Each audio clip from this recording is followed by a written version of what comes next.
then Jason Felt will be the voting member. Yeah, and Jason Spar, I'm pretty sure he just sent me a message just a couple minutes ago, another one. I doubt he makes it. Okay.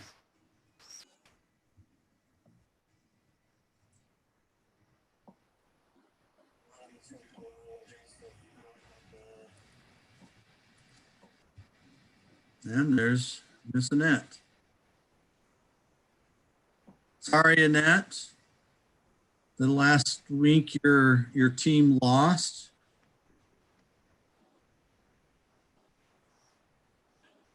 Don't think Sense a little soccer rivalry going on here. Yeah, can't hear you, Annette. She's a Chelsea fan. I'm an Arsenal fan, and we played each other, and Arsenal hoisted the cup.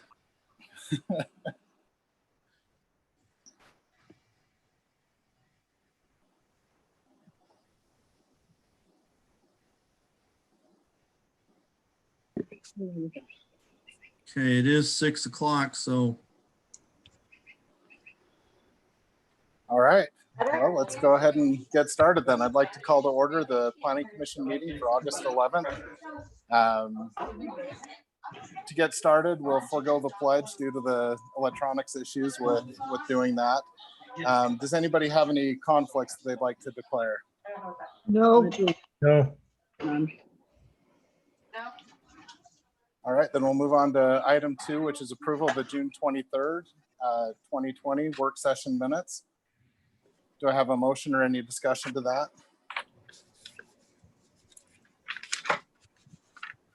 I move that we approve the minutes of June 23rd, 2020, the way they are written.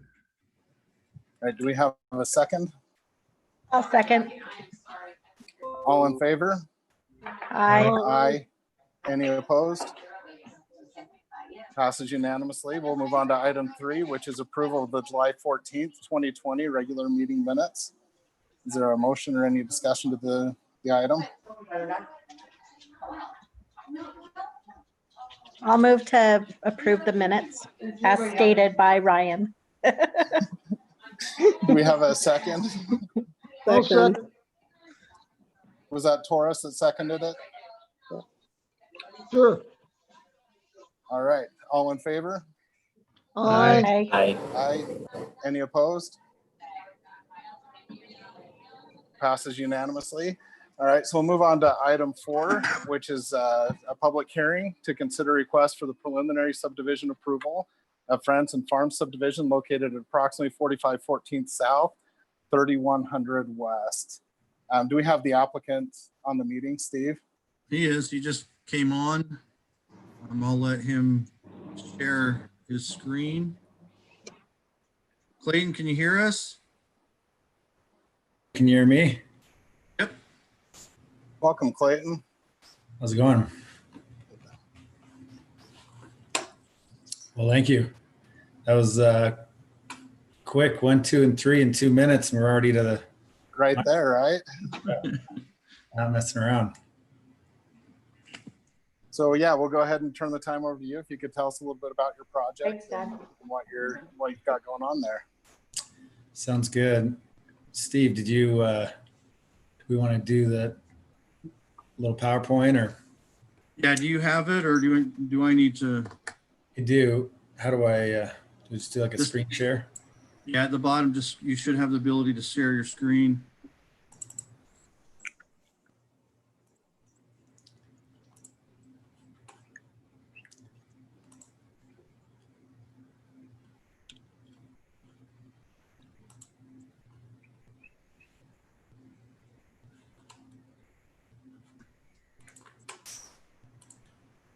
There we go.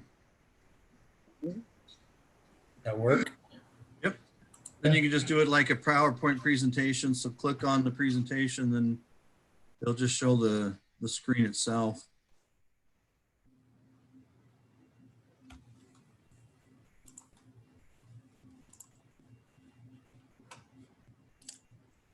We're sharing. All right, so is that showing then? Yeah, it is. So, oh, look at that. Sounds good. About the old Fransen property, 4514 South, 3100 West out there. It's approximately 2 acres, and looking to do a subdivision. Currently, it's just an older home, 30, 40 years old, needs a lot of repair itself. The land's not, it's been used, it's got a lot of kind of like green space, some horses there. I believe sometime in the past that the city already zoned it as R18, so we're not asking for any kind of changes, just to align this subdivision up with what's already in the general plan and future plan, and kind of beautify this area. So here it is off of 3100 South, which is a good sized road, kind of major road. So it'll be a nice T right off of that. Hey, Clayton, your screen isn't moving. It's still on the introduction slide. Okay. It's showing on.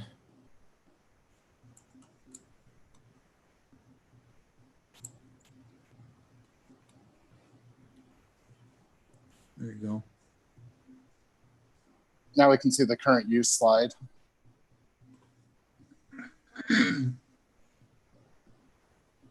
All right, let's see if we can.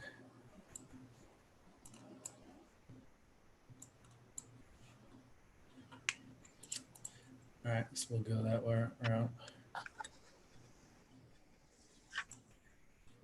So you can see this one, current use. Yep. So here's kind of the overview picture. It's this parcel here in yellow. And so it'll look a similar, kind of blend in with the other neighborhood here as far as houses and size of houses, size of land. So kind of blend into the community. It's a nice square kind of property, so it'll tee off well and bring pretty unique or similar size lots all around it. Here's kind of the street view here. So it's that older house pretty far back. You've got a fence, trees, kind of a horse back there, and some other outbuildings and things, old driveway. So we'll kind of help tee and bring up that whole area. One thing that's interesting in Roy there is this was pulled today. There's only one residential lot for sales. There's not a lot of lots for sale. So to help there in Roy, so it'll give some opportunity for some more single family homes to be built. From what I understand, Roy's kind of expanded to its borders. So everything at this point for development and growth has to go kind of infill and back into these parcels of land that aren't at its highest and best use.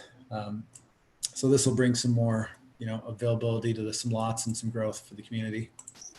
So looking at 2 acres, 7 lots, it's R1, obviously. So they're all 8 to 11,000 square foot lots, which is about 0.19 to 0.25 acres. So that's actually a pretty good size lot for these single family homes. Because of that kind of size and price point, they will probably be a little nicer homes, middle class, I would assume around 375, 425 once they're built out. It'll be cul-de-sac. So it'll be a nice, quiet cul-de-sac for that department, or for that neighborhood there. This is what the plan looks like right off of 3100 South there. So just a nice cul-de-sac. Obviously the houses and driveway and everything that's there will be removed to make room for this, and pretty nice symmetrical lots, a nice cul-de-sac. People can pull off the road and pull back on and access just that 3100 street there. So pretty basic. I mean, it's only 7 lots. It's not a very big subdivision, but no weird flag lots, no odd things. All the utilities are in 3100 West there. So they're really easy to tee on, and nothing extra special, very flat land, a few buildings and a house to pull down. Other than that, it's all pretty raw field lands to be developed. So overall, a fairly easy project that should get turned around pretty good and provide some additional housing and some nice housings and help that area in that neighborhood. So that's kind of the basics what I had there. Any questions on that? Thank you for the presentation. Does anybody have questions for him? No, No, I have one. Yeah. So when we talk about liquefaction, are you required to let potential purchasers know that? Is that any kind of requirement as far as financing and so forth? So we ordered a soils test, so we should have that in a few weeks, and that will provide all the data and information to know. And that's something that we'll pass on to a builder. That they'll have all the soils information, so we'll know how much liquefaction there is, where the water is, and what that will be able to hold structurally here in a few weeks once we get that report back. So what's going to be the size of those basements depth-wise, assuming that this doesn't turn out to be a good thing with the liquefaction? That's a good question. It kind of depends on on getting that report back. See. And that the soils report will be required by the building department as well. That soils report will talk about where building can be. If you guys remember down at Crestwood off of 4300 West and 6000 South, the soils report came back and said none of those buildings can have basements. They're all slab on grade. So the soils report, or they call it geotech report, will come back and let the builders know what can be done. Can basements be there, or half basements, or none at all? Okay. Those type of things that don't necessarily come to you guys. Thanks, Steve. Thanks, Abe. Any other questions?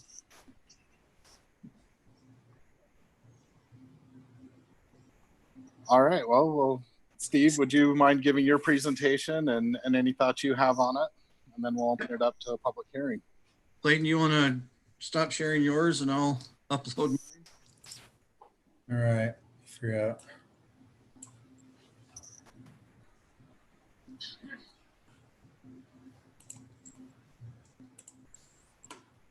Oh,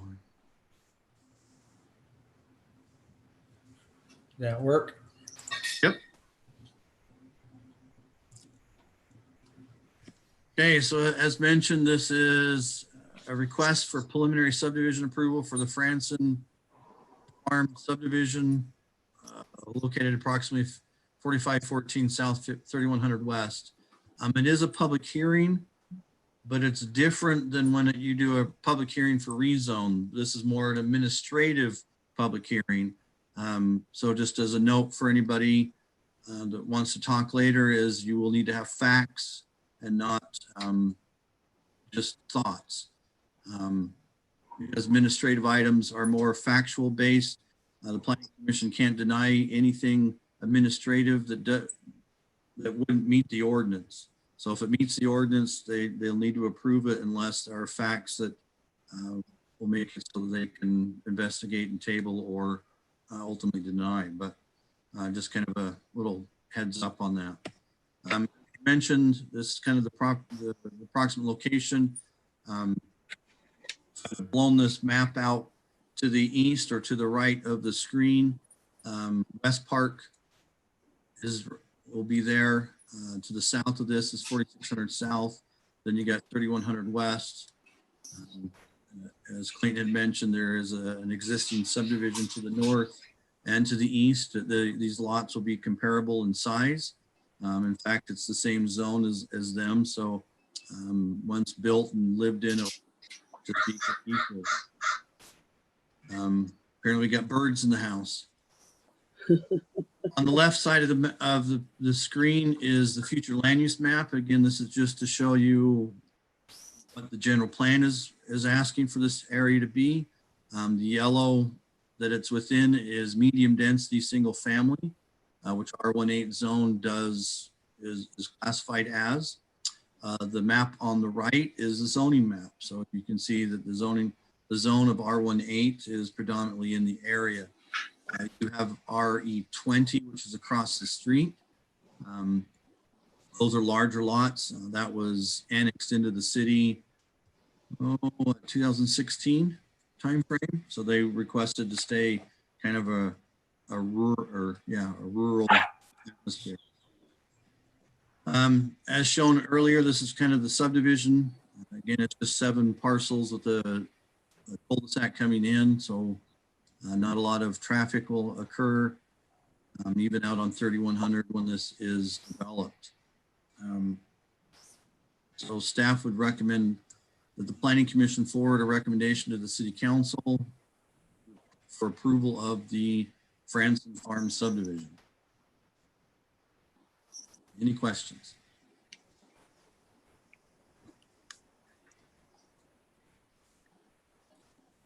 Nope.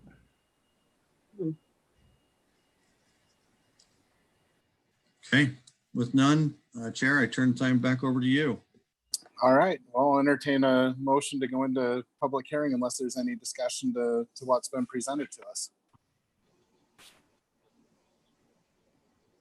I make a motion that we go into public hearing to consider a request for the preliminary subdivision approval of Farmsden Farm subdivision located at approximately 4514 South, 3100 West. I'll second. All right, all in favor? Aye. Aye. Any opposed? All right, we're now in public hearing. Steve, do we have anybody else on the call right now? No one has requested to be part of the public hearing. I did have one phone call to ask what was going on. I told him it was the subdivision and nice discussion about it, but he's probably watching on YouTube, but didn't have anything he wanted to say in the public meeting. All right, well, with that, do I have a motion to close the public hearing?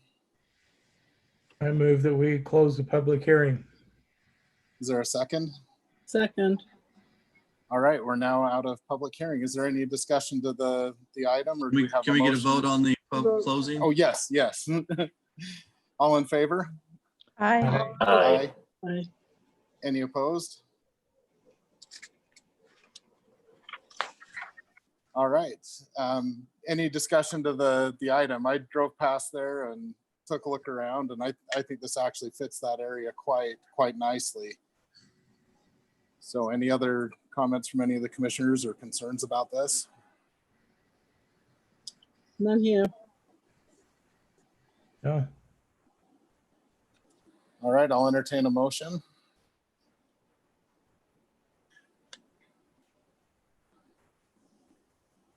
I move that we recommend approval to the City Council with the conditions set forth in the report for the request for the preliminary subdivision of Fransen Farm subdivision 4514 South, 3100 West. Is there a second? Second. Second. Sorry. And this one can just be a voice vote, correct, Steve? Yes. It's All in not an favor? ordinance. Aye. Aye. Aye. Aye. Aye. Any opposed? All right, the item has been approved and we'll forward that on to the City Council. Do you have a date for that, Steve? I'm trying to put it on next week's agenda. Perfect. So Clayton, you free next Tuesday? What time? Be 5:30. Same kind of Zoom structure. Yeah, most likely. Good All luck. right, with it. thank you, Clayton. Appreciate you spending some time with us tonight. Thank you guys. It's been great. Aye. Thank you, Clayton. All right, we'll move on to item 5, Commissioner's Minute. Does anybody have any comments or thoughts that they want to share? I have a Just question. Go ahead. Sorry, Samantha. Well, I just have a question. Is there a rumor? There's a rumor that a new cemetery was found. Is that true? A new spot? Oh, never mind. Hasn't been discussed with me, but I'd probably be the last one to know. Oh, okay. We're just dying to find out. Ha. Bahaha. Laffy all. Taffy called and they want their joke back. Rude. Okay, that's your turn. So my dying wish is to find out when the buffet is coming. I see the sign is up. Yeah, I don't know. Nothing. had a big project to convert that from a retail store to a restaurant. So all I know is they picked a great time to do construction when no one could be in a restaurant anyway. So Yeah. And no bites on the old Village Inn building, Steve? not that I know of. Nothing. Okay. Steve, I wanted to follow up and see where we're at on the general plan and the building the website with the public comment. That may be something you were going to address later, but I just wanted to see where we were at on that and what we could do to help that. We can address it now. I've gotten with Landmark Design. They're good to host that again, just like they did with trying to create the plan itself. So they'll have a video kind of presenting the executive summary itself, and then the actual document. Then they'll have a portal that people can leave comments, concerns, questions, or what have you. It should be in the next, not August, but September's monthly magazine. I thought I had to have everything in by the end of the month, and apparently it's the middle of the month. I missed August, but I got the information to them. So when that magazine is printed and sent out, everybody will have it. When I know that it's live on their website, I will have it posted on our Facebook page. So. Awesome. Thank you. Yep. And then one other aspect, I know Wasatch Front Regional Council, I was talking with them a bit. And during this particular time, they've hosted what they call virtual town halls. So I'm looking into what and how and why, they hows and the whats and the whys, or not the whys, but the hows more of how they did that, and see if, we still can't have meetings more than 50 to do something like that. The last thing I want to have is a public meeting where people can come and then have someone standing outside the door saying, "Oh, sorry, we got 50 in there already. You can't come in." So I'll research that some more of how they did it and discuss it with them to try to set it up for us if push comes to shove. Everybody should be getting good at doing Zoom meetings, right? You'd think. Getting a little too much practice with it. Yeah. I don't like it, so.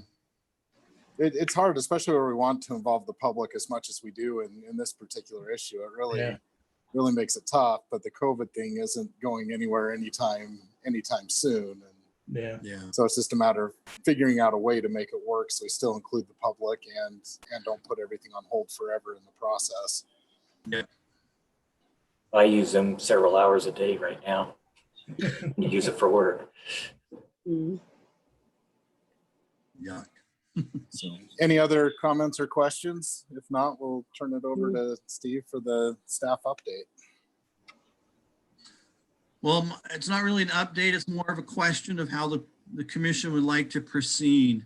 The mayor during the last city council brought up an item that he wanted. They talked about it at the council level. They kind of nodded and agreed. The mayor has asked that I task you guys with this assignment. And what it deals with is curb cuts.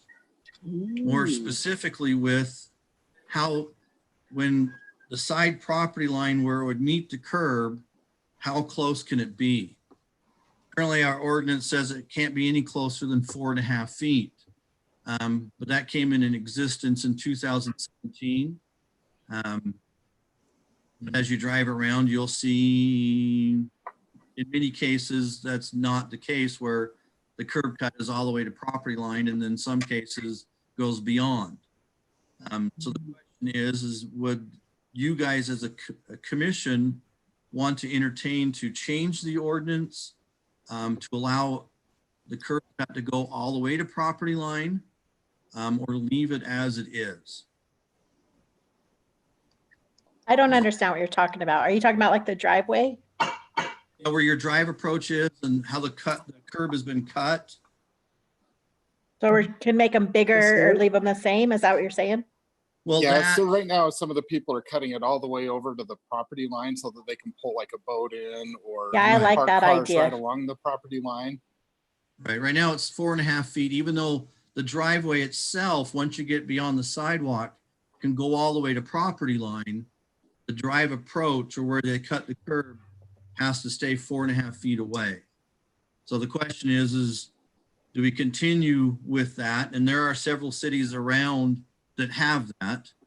Some are 4, some are 4.5, and some are 5. But there are cities that don't, that allow you to go all the way to property line. Steve, The mayor was just wanting to know what your guys' thoughts were, and depending on your thoughts, would depend on how we proceed from here. Steve, If is I'm there not any a fan of- downside to having it any Uh, downside to have it run to the property line? The only concern or time that it comes a concern to me is when you have two properties that both driveways meet. Then all of a sudden you have this really long drive approach.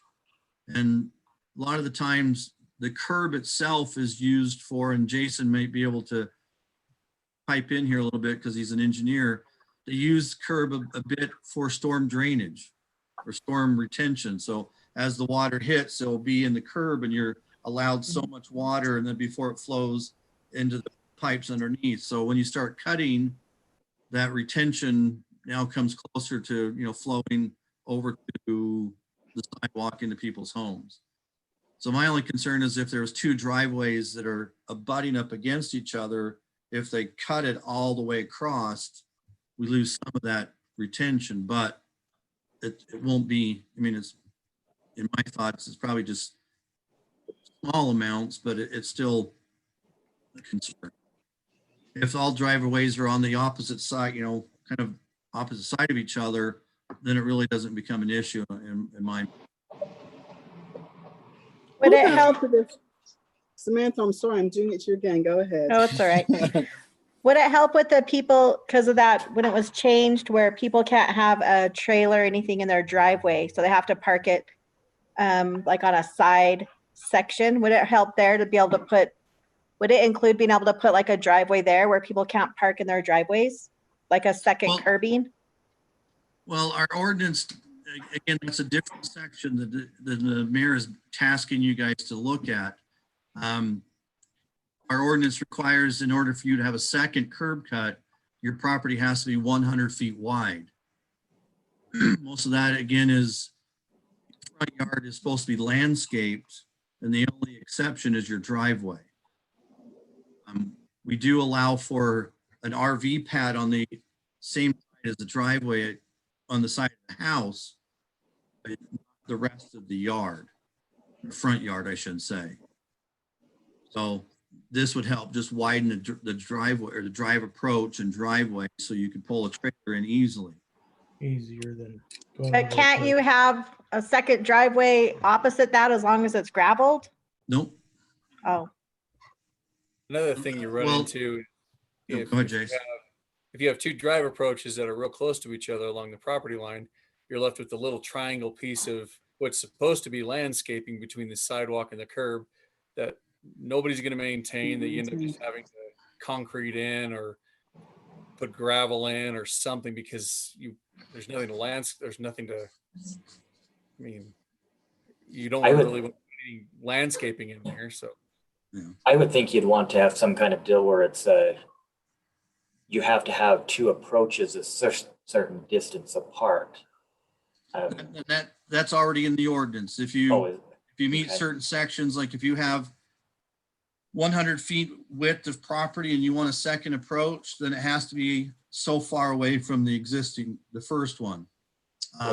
Exception to that is if you are on 56, 3500 West, some of those busy streets where it's a safety issue, then we can approve a second approach. So you have a little U-turn so you can pull in your driveway and then pull out heading out rather than backing out.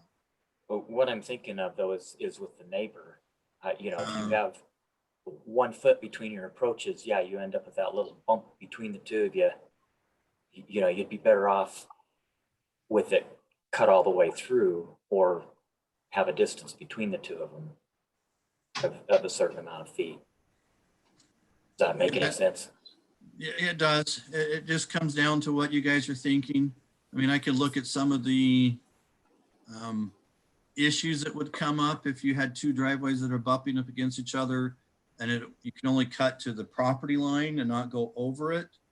And maybe we have an exception within it if you do have two driveways that abut, that you get rid of that little bump. Those are things that we can look at. Steve, would you send us the ordinance that we're talking about so we know what we're looking at? And also what you find out about that, because that makes some sense. That we don't want an 18-inch piece between the two driveways. And so it's a matter of who gets there first. If I get there first, then he has to be further away. So Right. why don't you send us the ordinance, put it on the next agenda or whatever, let us look at it, and then we'll have a discussion, and doesn't seem to me to be that big of a deal to make a decision about. Yeah, I think this is a great work session item. If Steve does a little bit of research like Tora suggested, and maybe we can find some pictures and things like that. And Jason Feld, I know you've got some really good experience in this. I think that expertise could come in handy to kind of see, because on the surface, it doesn't seem like that big of a deal to me.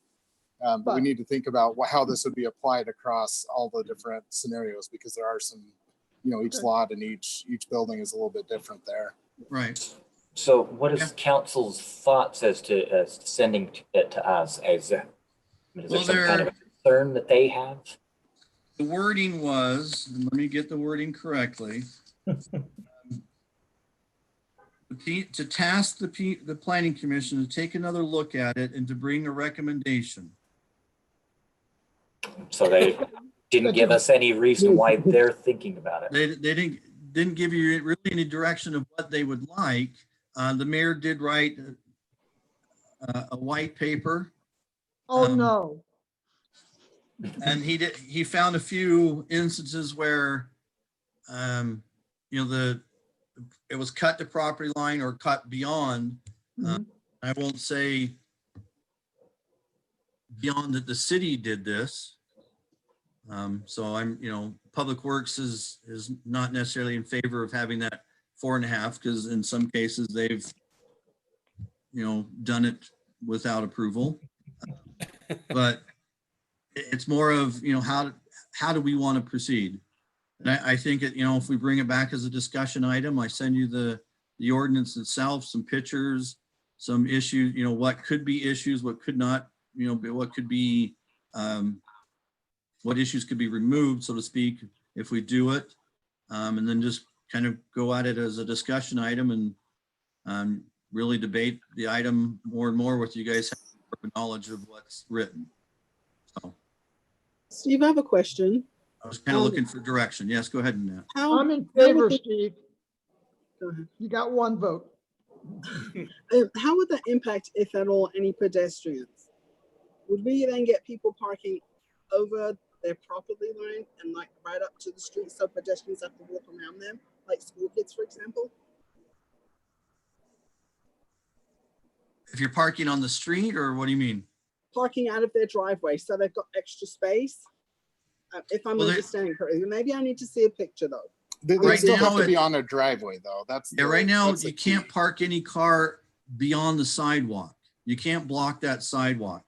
So the car or trailer or whatever has to be on your property. If it crosses that and impedes pedestrian, the police can come and issue a citation or tow the vehicle. So regardless if we, had a 10-foot distance between curb cut and property line or nothing, your item would still be covered under other sections of the ordinance. Okay, thanks for clarifying. Okay, I would suggest we move it to the working session. And then if whatever's decided, if we decide to change, would we need to have a public hearing for the? Yeah, if we decide to change, or if you decide to change, not me, you, then we'd go through the process to amend the ordinance, and public hearings and stuff would be set forth. But I Steve, start a public hearing process if you guys didn't want to go that route. So I think having a discussion item next work session, and then we kind of go from there. We'll Yeah. in perfect. Okay, so let's throw that on the next work session that we've got. Okay. Other than that, not a lot. Stuff's being built. That's good. That is very good. Some things are being built. All right. Well, I think that pretty much wraps up what we've got for tonight. So do we have a motion to adjourn? I motion that we adjourn the planning commission meeting for August 6, 2020. August 6th. August 11th. Whoops, sorry, August 11th. I'm not Do we- working. I can't help it. I know you're still wanting Chelsea to win, but come on. Okay, you got me there, Steve. Do we have a second to that motion? I'll second. All right. All in favor? Aye. Aye. Any opposed? All right. This meeting's adjourned. Thank you, everybody. Thank you. Bye. Thanks, everyone. Take care. Take care. Stay safe. Thanks. You Bye. too. Bye.